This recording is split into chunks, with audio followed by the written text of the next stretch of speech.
Well, my name is Conrad. I'm now retired, but I started teaching in London a long time ago now, when I left college at a large boys' school, and after 10 years there, I became one of Her Majesty's Inspectors of Schools, and after 10 years of that, I came to Lancashire as head of the inspectors team in Lancashire, because many inspectors lived in the area in which they worked in those days.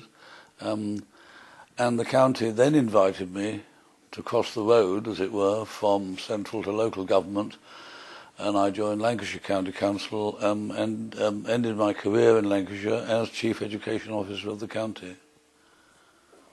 Well, if I had to summarise my role as Chief Education Officer, I think it would be threefold.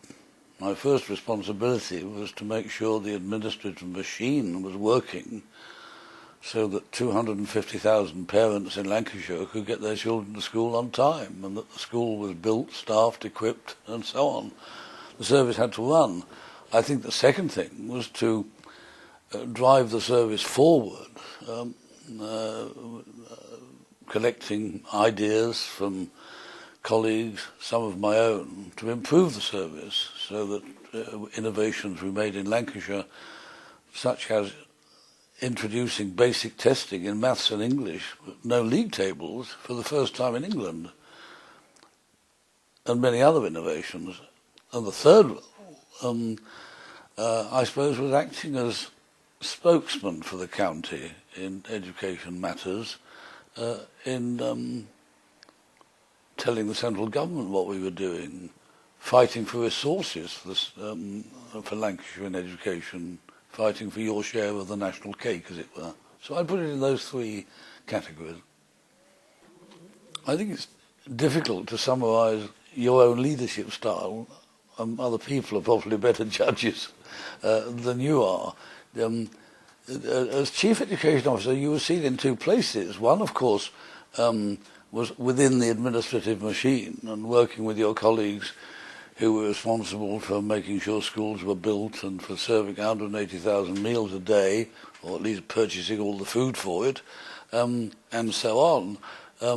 Outside, of course, there were 900 schools in the county. It's one of the biggest authorities in England, and much of one's time was spent visiting schools, giving prizes away in schools, and so on. So there was a public face, and you then found that you were being reported in all the local papers, so you became well known outside County Hall. But going back to within County Hall, you had to make, you had to delegate. I mean, we received 5,000 letters a week. The Education Committee employed 35,000 staff in my day. Well, there was no way I could read all the letters. So you had to delegate, and you had to make sure that you'd appointed the right people, and you then trusted them. You needed to know what was going on. And I could remember 2 or 3 times a week walking along the corridor and talking to the head of my finance department, who was an absolutely marvellous man who never once let me down and could tell me exactly to the penny what spending was going on, and that was very important, of course. Well, if I was in the lift with a new young colleague and I had to give him advice, because hopefully he would become a leader one day, I would say, get to know as many people as you can, and be human about it. And don't be too bound by the rules. I can recall on one occasion my senior colleague responsible for school building, whom I knew had been working morning, noon and night, in fact, because he never ever let me down. And I said on one occasion to him, for goodness sake, take a day off and go and take your wife out.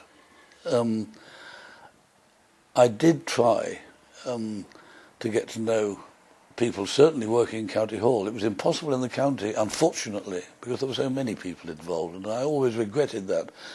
In County Hall, I did make a point of going round into every section of my department at Christmas and wishing people a happy Christmas. Somebody in County Hall retired and said to me, you know, I've been in County Hall since I was a boy, and I never once saw your predecessor.